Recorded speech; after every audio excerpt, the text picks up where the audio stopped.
Hi, and thanks for logging on to the Daily DVAR Halacha. And here's a brand new halacha for you, and it's for Thursday, the second day of October. Here we go. When making the schach on the top of your sukkah, there are some important laws to remember.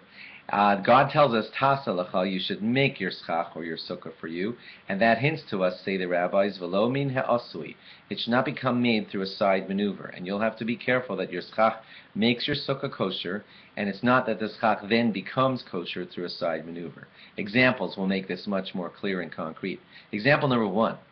Let's say you put up the frame of your sukkah, number one. Number two, you put up the schach of your sukkah. And then number three, you put up the walls of your sukkah. That's no good because of this rule. And this happens to people sometimes. For whatever reason, it's more convenient for them to put on the schach first, and it has this problem. Your schach didn't go on kosher.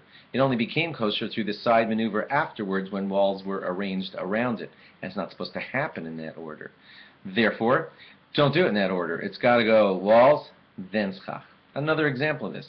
Let's say you built for yourself an elaborate tarp, and that took you a while, and you did that early so that your sukkah could be covered when it's rainy.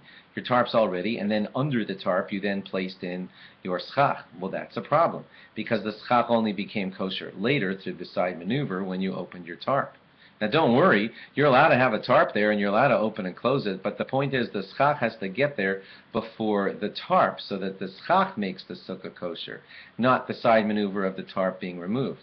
Don't worry, if you had a tarp there first, you can remove the tarp or open it however you open it, and then put your schach on and then reclose the tarp, and that would be fine. The main point is that when the schach goes on, the schach goes on kosher. Do it in that order. One more example of this would be a guy who puts up his walls, then schach, everything's good, everything looks fine, and then a neighbor points out to him, you got a giant tree branch over all of your schach.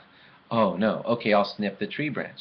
But then again, it happened in the wrong order. The schach was put on improperly, and only after the tree branch was removed did it become kosher through a side maneuver. So you can't have it go in that order.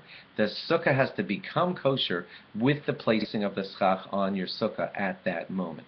So make sure it happens in that order, or else you got a problem. If it did happen out of order, there is a fix.